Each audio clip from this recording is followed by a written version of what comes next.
दोस्तों आज हम यहाँ पर बात कर रहे हैं कि एक प्रोजेक्ट मैनेजर के लिए कौन से रिक्वायरमेंट होते हैं, यानी कि कंपनी अगर किसी प्रोजेक्ट मैनेजर के पोस्ट के लिए हायर कर रही है तो वो कौन से स्किल्स आपके अंदर देखेंगी और उनकी रिक्वायरमेंट्स क्या होंगी।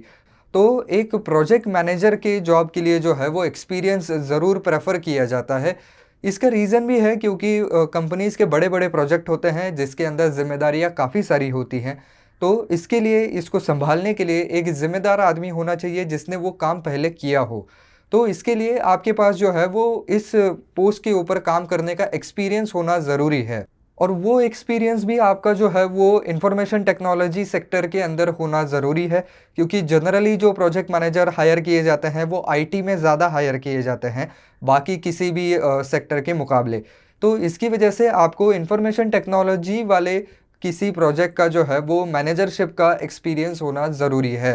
इसके अलावा दोस्तों जिस फील्ड में आप काम कर रहे हैं उसके अंदर जिस जिस सॉफ्टवेयर का इस्तेमाल होता है उन सभी का आपके पास एक्सपीरियंस होना ज़रूरी है, यानी कि उनको चलाना आना चाहिए। तो वेब डेवलपमेंट सॉफ्टवेयर्स होते हैं और बाकी भी कई तरीके के सॉफ्टवेयर्स होते हैं जो कि इस फील्ड के अंदर इस पोस्ट के लिए इस्तेमाल किए जाते हैं। तो इंडस्ट्री प्रैक्टिसेस के अनुसार जो स्टैंडर्ड सॉफ्टवेयर्स हैं उनकी पूरी जानकारी आपको वहाँ पर होनी ज़रूरी है।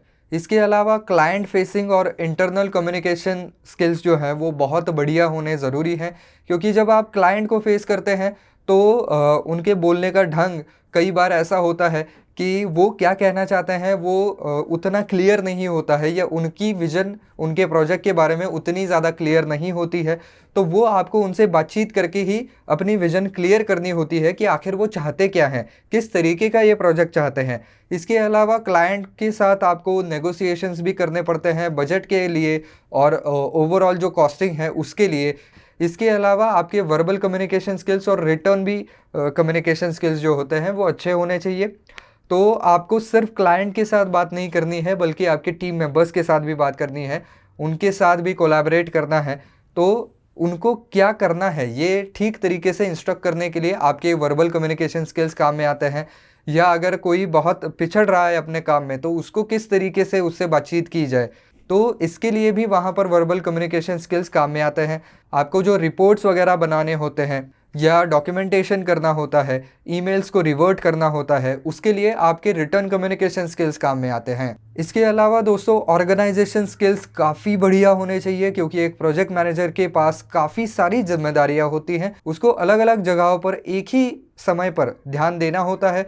तो इसकी वजह से उसके ऑर्गेनाइजेशन स्किल्स काफ़ी बढ़िया होने चाहिए कि किस तरीके से वो सारी चीज़ों का बैलेंस बनाए रखता है, किस तरीके से लोगों को या उसके काम को मैनेज करता है। इसके अलावा वहाँ पर जो है वो टाइम मैनेजमेंट स्किल्स भी बहुत काम में आते हैं, क्योंकि एक प्रोजेक्ट की काफ़ी टाइट डेडलाइंस होती हैं। तो उतने समय में आप प्रोजेक्ट किस तरीके से बना करके देंगे, इसके लिए टाइम मैनेजमेंट स्किल्स भी बहुत ज़रूरी हैं। इसके अलावा अटेंशन टू डिटेल देने वाला आदमी होना ही चाहिए, क्योंकि आखिरकार कंपनी की रेपुटेशन का सवाल है। अगर कोई प्रोजेक्ट बनकर बाहर जा रहा है और उसके अंदर कुछ खामियां हैं, कुछ छोटे मोटे प्रॉब्लम्स हैं, तो कंपनी का नाम खराब होने वाला है। तो इसके लिए प्रोजेक्ट के ऊपर बारीकी से नज़र रखना, छोटे छोटे डिटेल्स पकड़ना और उनको सही करवाना, इसके लिए अटेंशन टू डिटेल की बहुत ज़्यादा ज़रूरत है, जो कि अपने काम में बिल्कुल पैनी नज़र रखता हो, हर एक छोटे छोटे चीज़ को भी नापता हो, किसी भी चीज़ को नज़र से नीचे नहीं जाने देता है।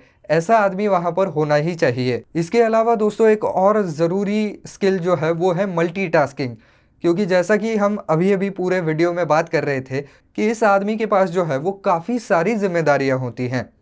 क्लाइंट से बात करना, टीम को मैनेज करना, लोगों को मोटिवेट करना, प्रोजेक्ट की डॉक्यूमेंटेशन करना, उसके लिए रिपोर्ट्स बनाना। तो ये सारी चीज़ें जो हैं, साथ ही साथ वेंडर्स के साथ वहाँ पर जो है वो बातचीत बनाए रखना, तो ये सारी चीज़ें उसी के पास होती हैं।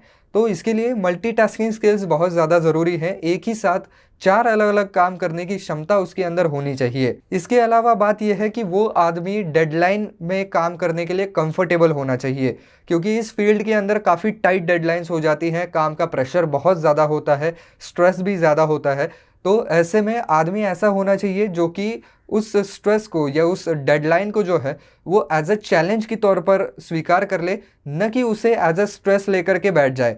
तो ऐसा आदमी वहाँ पर काम नहीं करेगा। ऐसा ही आदमी काम में आ सकता है जो कि स्ट्रेस के अंदर भी बढ़िया तरीके से परफॉर्म कर सकता है। इसके अलावा माइक्रोसॉफ्ट ऑफिस जैसे जो बेसिक सॉफ्टवेयर्स हैं जो कि डॉक्यूमेंटेशन वगैरह चीज़ों में काम में आते हैं, तो उसका भी बढ़िया तरीके से नॉलेज इस आदमी के पास ज़रूर होना चाहिए। इसके अलावा अगर बात की जाए तो वो आदमी एक टीम प्लेयर हो जो कि सारी टीम को साथ में लेकर के आगे बढ़ सकता है। तो हर एक आदमी की, उसके टीम के अंदर के हर एक आदमी की जो है वो अच्छाइयाँ और खामियाँ उसको पता हो, और उसके मुताबिक वो आदमी जो है वो हर एक उसके एम्प्लॉय के साथ जो है वो बैठ करके काम करे और उससे काम करवाए।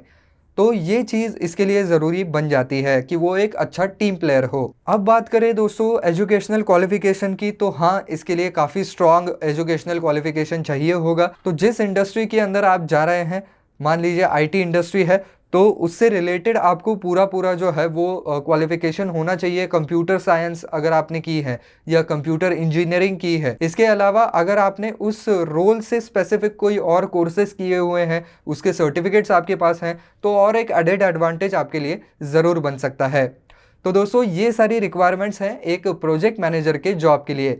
तो आई होप दोस्तों ये वीडियो आपको पसंद आया होगा। तो दोस्तों अगर आपको वीडियो पसंद आया है तो वीडियो को लाइक करना बिल्कुल ना भूलें।